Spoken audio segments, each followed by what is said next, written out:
नमस्कार दोस्तों, Rajasthan GK study में आपका स्वागत है। करंट अफेयर्स की तैयारी के लिए हमारा प्रारूप बहुत ही आसान है। हम राष्ट्रीय, अंतर्राष्ट्रीय और राजस्थान से संबंधित सभी प्रश्नों का अभ्यास करेंगे और उन प्रश्नों की विस्तृत व्याख्या को भी हम समझेंगे और उनसे बनने वाले प्रश्नों को भी हम देखेंगे। आपको अंत में एक टेस्ट दिया जाएगा, आप कितने प्रश्न हल कर पाते हैं और अगले दिन प्रारंभ में ही उसका सॉल्यूशन बताया जाएगा। तो चलिए अब शुरू करते हैं आज का पहला प्रश्न। पहला प्रश्न है, प्रधानमंत्री नरेंद्र मोदी ने दिसंबर 2025 में अपनी 3 देशों की आधिकारिक यात्रा के दौरान निम्नलिखित में से किस देश की यात्रा नहीं की? यानी नरेंद्र मोदी जी ने अभी 3 देशों की यात्रा की है, उनमें से कौन सा देश इनमें से कौन सा ऐसा देश है जिन्होंने उन्होंने यात्रा नहीं की? पहला है जॉर्डन, इथियोपिया, ओमान या मिस्र। तो हमारा सही आंसर होगा मिस्र, क्योंकि प्रधानमंत्री जी अभी 3 देशों की यात्रा पर गए थे, जॉर्डन, इथियोपिया और ओमान। व्याख्या देख लेते हैं। प्रधानमंत्री नरेंद्र मोदी ने 15 से 18 दिसंबर, ध्यान रहे तीनों ही देशों में 15 से 18 दिसंबर के मध्य में हुआ है, 2025 तक 3 देशों जॉर्डन, इथियोपिया और ओमान की ऐतिहासिक यात्रा की। इस यात्रा का मुख्य उद्देश्य जो था वो था ग्लोबल साउथ के नेतृत्व को मजबूत करना और सामरिक साझेदारी को नई ऊर्जा देना। इन यात्राओं से संबंधित और भी जो विशेष जानकारी है उनको भी हम समझ लेते हैं। विस्तृत व्याख्या में हम देखेंगे। पहली यात्रा जॉर्डन यात्रा, 15 से 16 दिसंबर 2025। इसका ऐतिहासिक संदर्भ क्या है? यह 37 वर्षों में किसी भारतीय प्रधानमंत्री की पहली पूर्ण द्विपक्षीय जॉर्डन यात्रा थी। पिछले 37 वर्षों में किसी भारतीय प्रधानमंत्री की पहली पूर्ण द्विपक्षीय जॉर्डन यात्रा थी। इस वर्ष दोनों देशों ने अपने राजनयिक संबंधों की 75वीं वर्षगांठ मना रहे हैं। प्रमुख समझौते क्या रहे? नवीन एवं नवीकरणीय ऊर्जा में सहयोग, जल संसाधन प्रबंधन और विकास पर समझौते हुए। एक बहुत ही शानदार एग्रीमेंट हुआ है जो एग्जाम में प्रश्न बन सकता है, जिसका नाम है ट्विनिंग एग्रीमेंट। ये ट्विनिंग एग्रीमेंट क्या है? भारत के एलोरा, ध्यान रहे भारत के एलोरा और जॉर्डन के पेट्रा के बीच ऐतिहासिक संबंधों को बढ़ावा देने के लिए ट्विनिंग एग्रीमेंट किया गया। ये वेरी वेरी इंपॉर्टेंट है। व्यापारिक लक्ष्य क्या रखे गए हैं? अगले 5 वर्षों में द्विपक्षीय व्यापार को $5 बिलियन तक पहुंचाने का लक्ष्य रखा गया है। तो ये जो सारे संदर्भ हमने देखे हैं ये है जॉर्डन यात्रा से संबंधित। और आपको अभी बताया है कि प्रधानमंत्री नरेंद्र मोदी जी 3 देशों की यात्रा पे गए हैं। हमने पहले देश की यात्रा को देख लिया है, जॉर्डन की। अब हम देखते हैं अगले देश की यात्रा को। अगला देश था इथियोपिया यात्रा। ये कब हुई? 16 से 17 दिसंबर। हम पहले ही पढ़ चुके हैं, तीनों देशों की यात्रा 15 दिसंबर से 18 दिसंबर के मध्य हुई है। अब इथियोपिया की यात्रा में क्या हुआ है? विशेष उपलब्धि क्या रही? यह किसी भारतीय प्रधानमंत्री की इथियोपिया की पहली राजकीय यात्रा थी।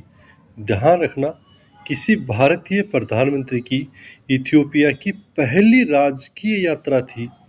संबंधों को रणनीतिक साझेदारी तक स्तर तक बढ़ाया गया। सर्वोच्च सम्मान, पीएम नरेंद्र मोदी को इथियोपिया के सर्वोच्च नागरिक सम्मान the great honour Nishan of Ethiopia, the great honour Nishan of Ethiopia से सम्मानित किया गया। तो इथियोपिया की यात्रा के दौरान इथियोपिया देश में पीएम मोदी जी को इथियोपिया का सर्वोच्च नागरिक सम्मान जो है उससे सम्मानित किया गया। उस सम्मान का नाम क्या है? The great honour Nishan of Ethiopia. सहयोग के क्या क्या क्षेत्र है? G20 कॉमन फ्रेमवर्क के तहत इथियोपिया के कर्ज को पुनर्गठन हेतु समझौता, इथियोपिया के विदेश मंत्रालय में भारत के सहयोग से डेटा सेंटर की स्थापना। ध्यान रहे, इथोपिया के विदेश मंत्रालय में भारत के सहयोग से डेटा सेंटर की स्थापना। अदीस अबाबा, ये जगह का नाम है। अदीस अबाबा में महात्मा गांधी अस्पताल है, उसकी क्षमता को बढ़ाना। ये कुछ यहाँ पर सहयोग के क्षेत्र रहे हैं। ये हमने दूसरे देश की यात्रा को देख लिया है, इथियोपिया की। अब उन्होंने 3 देशों की यात्रा की है। जॉर्डन की हम देख चुके हैं, इथियोपिया की हम देख चुके हैं। अब हम देखते हैं इसके आगे ओमान की यात्रा। ओमान की जो यात्रा रही वो रही 17 से 18 दिसंबर 2025 को। CEPA समझौता, CEPA समझौता क्या है? दोनों देशों के बीच ऐतिहासिक व्यापक आर्थिक साझेदारी समझौता। CEPA का पूरा नाम क्या है? व्यापक आर्थिक साझेदारी समझौता संपन्न हुआ। ओमान ने अपनी 98.08 टेरिफ लाइनों पर जीरो ड्यूटी एक्सेस दिया है। सर्वोच्च सम्मान, ध्यान रहे, इससे पहले भी इथियोपिया में जब गए थे वहाँ भी इनको सर्वोच्च सम्मान दिया गया और यहाँ ओमान में भी सर्वोच्च सम्मान दिया गया। सुल्तान हेथम बिन तारिक, अभी ओमान के सुल्तान कौन है? हेथम बिन तारिक ने PM मोदी को ओमान के सर्वोच्च नागरिक सम्मान ऑर्डर ऑफ ओमान से नवाजा। तो 2 देशों का सर्वोच्च नागरिक सम्मान PM मोदी जी को दिया गया। अन्य महत्वपूर्ण पहल क्या हुई? समुद्री सुरक्षा के लिए मेरीटाइम कोऑपरेशन पर संयुक्त विजन दस्तावेज हुए। कृषि के लिए Bharat Oman agri innovation hub का प्रस्ताव और भारत ओमान में भारत के UPI के विस्तार और स्थानीय मुद्राओं पर में व्यापार पर चर्चा की गई। तो इन 3 देशों की जो यात्राएं हुई इनके बारे में हमने विस्तृत जानकारी यहाँ पर देखी है।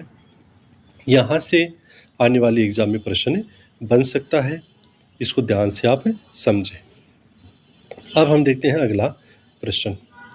दिसंबर 2025 में इसरो द्वारा प्रक्षेपित ब्लू बर्ड ब्लॉक 2 संचार उपग्रह के संबंध में कौन सा कथन सत्य नहीं है? दिसंबर 2025 में इसरो द्वारा प्रक्षेपित ब्लू बर्ड ब्लॉक 2 संचार उपग्रह के संबंध में कौन सा कथन सत्य नहीं है?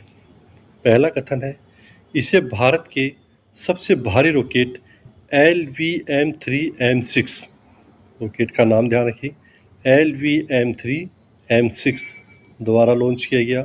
ये कथन सत्य है। यह अमेरिका की कंपनी AST स्पेस मोबाइल का उपग्रह है। ये भी कथन सत्य है। इसका मुख्य उद्देश्य सामान्य स्मार्टफोन तक सीधे हाई स्पीड 5G कनेक्टिविटी पहुंचाना है। ये कथन भी सत्य है। इसका कुल वजन 4200 किलोग्राम है। ये कथन गलत है। इसलिए सही आंसर होगा डी। इस उपग्रह का वास्तविक वजन 6100 किलोग्राम है, जो भारत से लॉन्च किया गया है अब तक का सबसे भारी सैटेलाइट है। तो ये जो उपग्रह है इसका वास्तविक वजन है 6100 किलोग्राम और भारत से लॉन्च किया गया अब तक का सबसे भारी सैटेलाइट है। इसके बारे में विस्तृत जानकारी हम अगले पेज पे देखते हैं। मिशन की मुख्य बातें। प्रक्षेपण कहाँ से हुआ? यह सफल प्रक्षेपण श्रीहरिकोटा स्थित सतीश धवन स्पेस सेंटर से LVM-3M6 रॉकेट के द्वारा किया गया। कहाँ से किया गया? श्रीहरिकोटा स्थित सतीश धवन केंद्र से। रॉकेट का क्या नाम था? LVM-3M6 rocket. वाणिज्यिक समझौता क्या है इसमें? यह mission new space India limited और अमेरिका की AST स्पेस मोबाइल के बीच एक व्यावसायिक समझौते का हिस्सा है। किस कक्षा में? ब्लू बर्ड ब्लॉक 2 उपग्रह को पृथ्वी की निम्न कक्षा में स्थापित किया गया है। ये कुछ बातें थी, और भी हैं, उनको भी हम देख लेते हैं। ब्लू बर्ड ब्लॉक 2 की विशेषता क्या है? ये जो सैटेलाइट लॉन्च किया गया है, इसकी प्रमुख विशेषता क्या है? पहले तो यही है, ये सबसे भारी उपग्रह है। 6100 किलोग्राम वजनीय उपग्रह भारत की धरती से छोड़ा गया अब तक का सबसे भारी सैटेलाइट है। कनेक्टिविटी, यह एक नेक्स्ट जेन संचार सैटेलाइट है जिसका लक्ष्य बिना किसी मोबाइल टावर के सीधे स्मार्टफोन पर 4G और 5G voice call, video call और डेटा सेवाएं प्रदान करना है। वैश्विक नेटवर्क, यह उपग्रह लो अर्थ ऑर्बिट तारामंडल का हिस्सा है जो वैश्विक स्तर पर मोबाइल कनेक्टिविटी को सुनिश्चित करेगा। ये थी इस सैटेलाइट की कुछ महत्वपूर्ण विशेषताएं। अगला हम देखते हैं लॉन्च व्हीकल जो है LMV M3 M6, इसके बारे में कुछ जानकारी देख लेते हैं। क्षमता, LVM-3 भारत का सबसे भारी और त्रिचरणीय लॉन्च व्हीकल है जिसकी लंबाई 43.5 मीटर है और वजन 640 टन है। पेलोड क्षमता कितनी है? यह भूतुल्यकालीन स्थानांतरण कक्षा GTO में 4200 किलोग्राम तक का भार ले जाने में सक्षम है। ट्रैक रिकॉर्ड क्या रहा इसका? LVM-3 के शानदार इतिहास में चंद्रयान-2, चंद्रयान-3 जैसे मिशन शामिल हैं और यह इसकी छठी परिचालन उड़ान थी। तो ये थे इसके बारे में कुछ महत्वपूर्ण बिंदु। अब हम देख लेते हैं आज के कुछ अभ्यास के प्रश्न आपको दिए जा रहे हैं। आप इनमें से कितने प्रश्न सही कर पाते हैं वो हम कल चेक करेंगे। पहला प्रश्न है, प्रधानमंत्री नरेंद्र मोदी ने दिसंबर 2025 में किन 3 देशों की आधिकारिक यात्रा की? इसका आंसर आपको इसमें मिल जाएगा। दूसरा प्रश्न है, भारत के किस मंदिर स्मारक को जॉर्डन के पेट्रा के बीच ऐतिहासिक संबंधों को बढ़ावा देने के लिए ट्विनिंग एग्रीमेंट किया गया है? तीसरा प्रश्न है, इथियोपिया के सर्वोच्च नागरिक सम्मान द ग्रेट ऑनर ऑफ निशान ऑफ इथियोपिया से किसे सम्मानित किया गया? चौथा प्रश्न है, भारत और ओमान के बीच आर्थिक बाधाओं को कम करने के लिए कौन सा ऐतिहासिक समझौता संपन्न हुआ है?